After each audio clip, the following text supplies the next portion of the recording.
Hey guys, Gordon here bringing you another episode of WordStream Weekly. Big news out of the SEO world last week as Google dropped expandable featured snippets. So let's talk about them.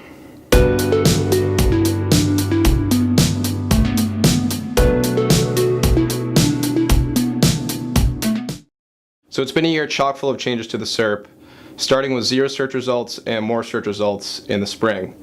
We've also had the occasional ground-shaking algorithm update, most recently on August 1st. But in terms of tangible changes to the SERP and what the SERP looks like, it's been a pretty quiet summer. Going back to the beginning of the year though, there have been quite a few changes to the SERP, and they've mostly taken place around featured snippets.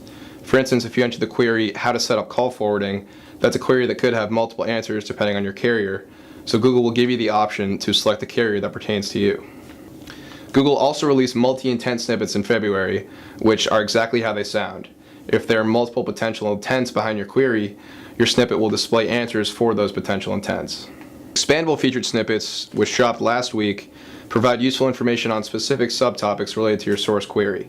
So if you're unsure of whether to get quartz countertops or granite countertops, you're going to start seeing expandable panels that give you information like costs, benefits, weight, and other useful info that will help you make that decision. So why is this important? Featured snippets are said to be a big feature going forward in search, and a lot of that has to do with voice search. Voice assistants lean very heavily on snippets when providing answers to queries, and 50% of all searches are predicted to come from voice by 2020. Another big reason is Google's insistence on supplying more direct, immediate, and relevant search results.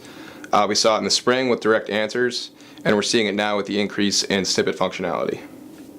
So if we're going to continue to see more featured snippets, the question becomes, how do you adapt your content to acquire them? And the answer is there isn't too much you should do differently. Expandable snippets don't generate via markup language, so there's no kind of structured data you should be implementing. Just continue to focus on putting out quality, solid content for your users, and you'll put yourself in a good spot. So that was our rundown on expandable featured snippets.